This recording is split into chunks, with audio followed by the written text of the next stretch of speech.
Guardian? Eyesupsaf. Eyes up, Guardians. I got a build for you guys today. But before we get into that, let's check out the gameplay.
Now, Bungie's come out with a bunch of information over the last few days about Ashen Iron and the changes that are being made. But I wanted to give you guys a build that you can use now before Ashen Iron releases. This one's actually really fun. It's using the exotic chess piece Metaiodoxia. I think that's how you say it. If that's not how you say it, leave it in the comment section below and let me know. Also, if you're not subscribed to the channel, please go ahead and do so. I appreciate all the support you guys have been giving. The reason that I haven't made a video in the last couple of weeks is because I've been having some health issues with some massive migraines, and it's been really difficult to look at the screen.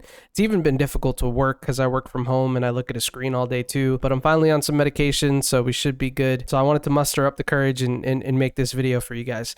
But as you guys can see, we're not using any exotic weapons. We're just using Metaiodoxia, and it's been absolutely phenomenal, as you saw in the intro footage for the showcase. Fantastic build. So going right into the build, we are using Prismatic.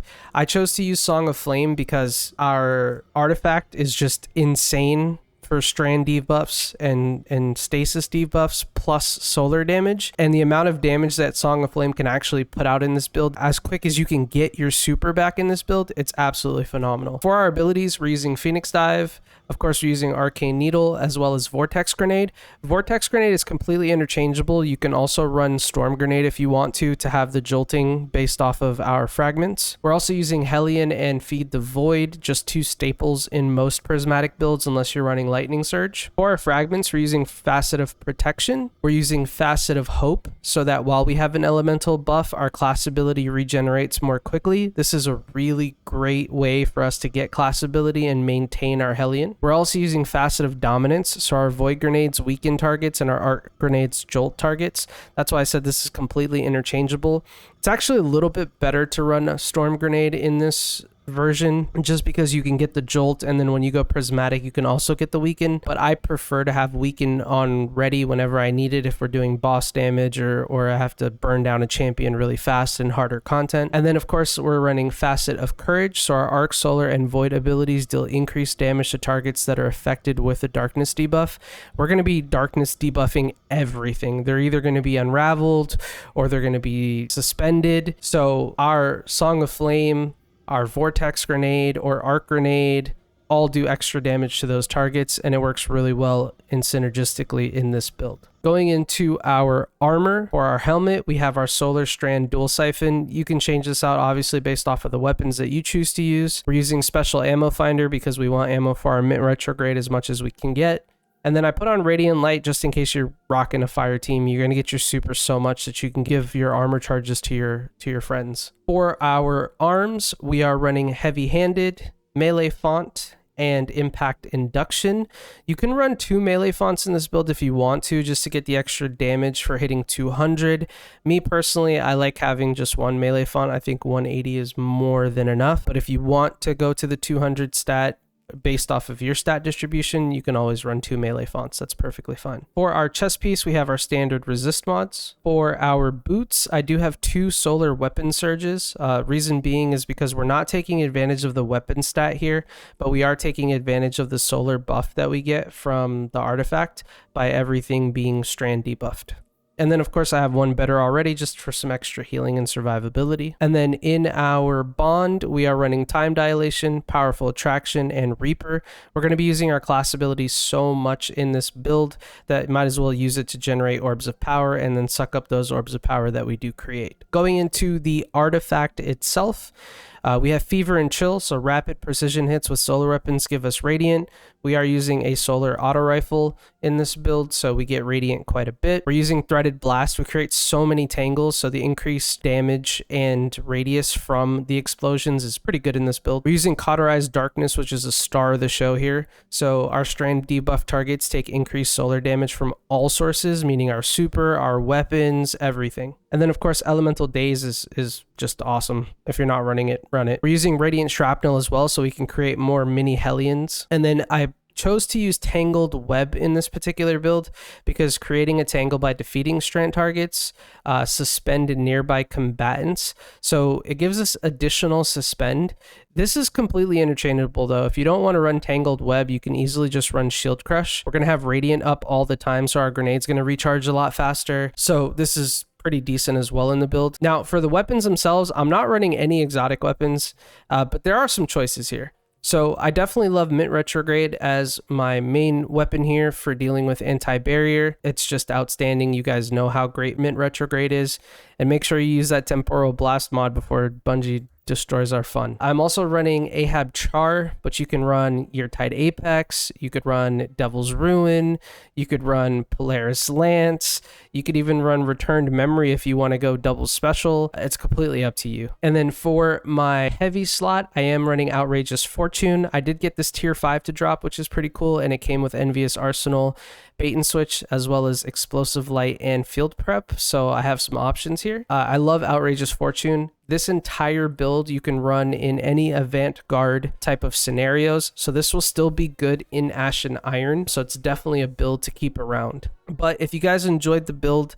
definitely leave it in the comment section below. If you haven't subscribed yet, please go ahead and do so. And if you like the video, drop a like on it.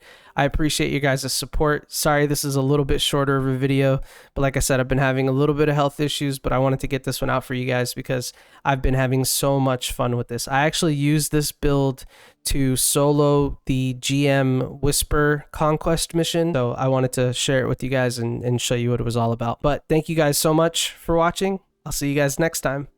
Bye!